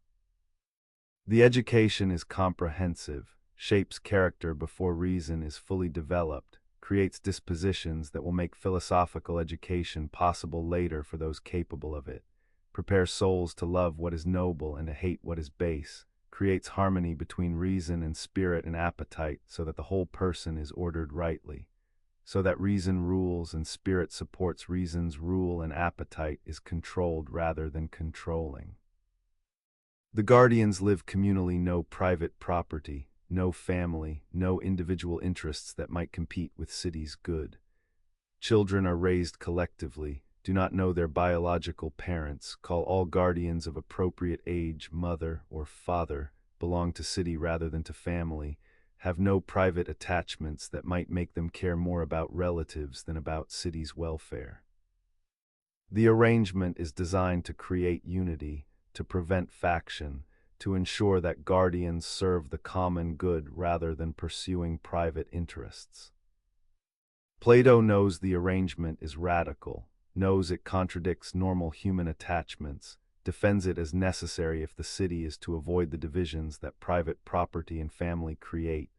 If guardians are to remain incorruptible, if they are to be truly guardians of city, rather than guardians of their own interests who happen to serve the city when interests align, but who abandon city when private interests conflict with public good. The philosopher kings emerge from this guardian class, those who show greatest aptitude for learning, who proceed through stages of mathematical education, who master dialectic, who glimpse the form of the good, who can govern according to knowledge rather than opinion,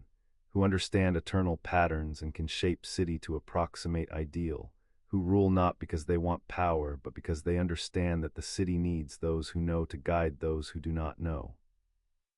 That reason must govern if justice is to be achieved, that philosophers must be compelled to return to cave and govern even though they would prefer to remain in sunlight contemplating forms. This is the pattern of the ideal city, reason ruling, spirit supporting reason, appetite controlled, each person doing what they do best, no one interfering with others' functions, harmony achieved through proper ordering, justice realized through right relationships between parts. And this pattern, Socrates argues, is also pattern of just soul reason must rule, spirit must support reason, appetite must be controlled, the parts must be harmoniously ordered with each performing its proper function. Justice within the person mirrors justice within the city, individual virtue reflects political virtue, the well-ordered soul resembles the well-ordered state. But Socrates acknowledges that this city probably cannot exist on earth, that it is pattern laid up in heaven rather than blueprint for actual construction, that its value is a standard by which to judge real cities rather than as practical political program, that the ideal matters more for showing what justice would require than for being achievable, that the republic is philosophical thought experiment rather than political proposal. He suggests that the ideal city might come into being if philosophers became kings or kings became philosophers, if by chance those who understand the good came to power or those in power came to understand the good, but he acknowledges this is unlikely, acknowledges that actual cities will always fall short of the ideal, acknowledges that political reality resists philosophical reformation, that power and wisdom rarely coincide, that those who seek power usually lack wisdom and those who have wisdom usually avoid power. The objections to Plato's ideal city are numerous and serious. The Republic eliminates family among guardians, creates community of wives and children that seems to deny natural human attachments, that treats people as interchangeable units serving state rather than as individuals with their own lives and loves and bonds. The Republic censors poetry, controls education, uses noble lies to maintain social order, limits freedom for sake of unity, sacrifices individual autonomy for collective harmony. The Republic puts enormous power in philosophers' hands, assumes they will remain incorruptible, does not guard against possibility that philosopher-kings might become tyrants, that those who claim to know the good might be wrong or might use knowledge as justification for oppression, that combining philosophical authority with political power creates dangers that Plato did not adequately consider. The Republic's class structure seems rigid, hereditary, deterministic. You are born into a class and education sorts you according to natural capacities. And while there is some mobility, children of guardians who lack capacity are demoted, children of workers who show capacity are promoted. The system fundamentally assumes that people have fixed natures that determine their roles, that not everyone is capable of philosophy, that the city requires inequality, that justice means accepting hierarchy rather than striving for equality, that some are naturally suited to rule while others are naturally suited to obey. Modern readers often find the Republic totalitarian, find its collectivism oppressive, find its elimination of privacy disturbing, find its confidence that philosophers know best to be dangerous arrogance, find its assumption that the city's good trumps individual rights to be tyrannical, find its noble lies to be propaganda, find its censorship to be thought control, find its education to be indoctrination. Find the whole vision to be beautiful impossibility at best and blueprint for totalitarianism at worst. The objections are serious, admit no easy answers, raise questions about whether Plato understood the dangers in his vision, whether he meant the Republic literally or whether he knew he was constructing impossible ideal, whether he expected anyone to try implementing it, or whether he intended it only as philosophical examination of what justice would require if justice could be perfectly realized. Scholars debate endlessly about how to read the Republic as serious political proposal, as ironic impossibility that shows why philosophy and politics cannot be reconciled, as pattern in heaven that judges earth without expecting to be built on earth, as exploration of justice that uses political construction as device for understanding individual virtue, as comprehensive philosophy that addresses metaphysics and epistemology and ethics and politics and aesthetics all woven together into unified vision, as dialogue that must be read carefully with attention to dramatic context and to what is said and what is left unsaid and what the form teaches alongside the content. What is clear is that the Republic has been enormously influential, has shaped how Western philosophy thinks about justice, about the relationship between individual and society, about the possibility of ideal political order, about the relationship between philosophy and politics, about the examined life and how it should be lived, about the forms and knowledge and education, about virtue and happiness and the good life. Whether we agree with Plato's vision or object to it, whether we find it inspiring or disturbing, whether we think it is noble ideal or dangerous fantasy, we cannot ignore it, cannot dismiss it, cannot avoid engaging with questions it raises about how we should live, how societies should be ordered, what justice requires, whether wisdom should govern. Whether the examined life pursued collectively could create just city, or whether justice remains forever individual achievement that political structures can support but cannot create, can protect but cannot guarantee, can aspire toward but cannot fully realize.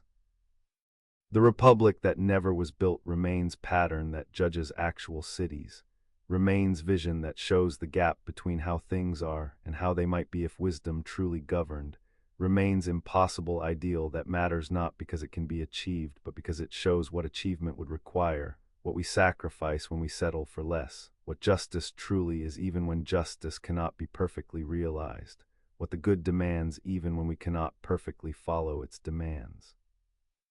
The city in speech remains to provoke thought, to inspire aspiration, to judge reality, to call us toward justice even when justice exceeds our grasp, to show us the form even when we live among shadows, to be pattern laid up in heaven that illuminates earth even from distance, that guides even when it cannot be reached, that teaches even when it cannot be built, that makes the examined life political as well as personal. That suggests philosophy must concern itself with how we live together as well as how we live individually, that the city's justice matters as much as soul's justice, that we cannot fully be just alone but need just city, need community ordered rightly, need political structures that support virtue rather than undermining it, need the republic even if we cannot build it, need the vision even if vision cannot become reality, need the ideal even if ideal remains impossible. Because without the ideal we have no standard, no pattern, no way to judge whether actual cities are just or unjust, no way to know what we should aspire to, no way to climb from cave toward sun except by glimpsing the city that should be even though it cannot be, the justice that ought to govern even though it does not govern, the good that should determine policy even though power and opinion and appetite determine actual politics, the philosopher kings who should rule even though they do not rule. The examined life lived collectively even though it remains mostly individual achievement, the republic that never was built but that remains forever the pattern that shows us what justice is, what it requires, why it matters, why we should pursue it even when pursuit does not succeed, even when the city remains unjust, even when power corrupts wisdom and opinion overrules knowledge and appetite overwhelms reason.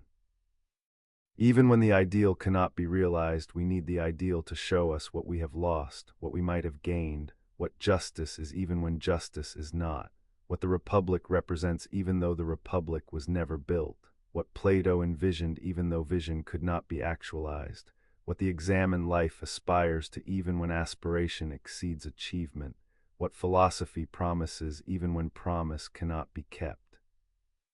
What the pattern laid up in heaven shows us even though heaven remains forever above us, forever beyond us, forever the ideal that judges our reality without becoming our reality,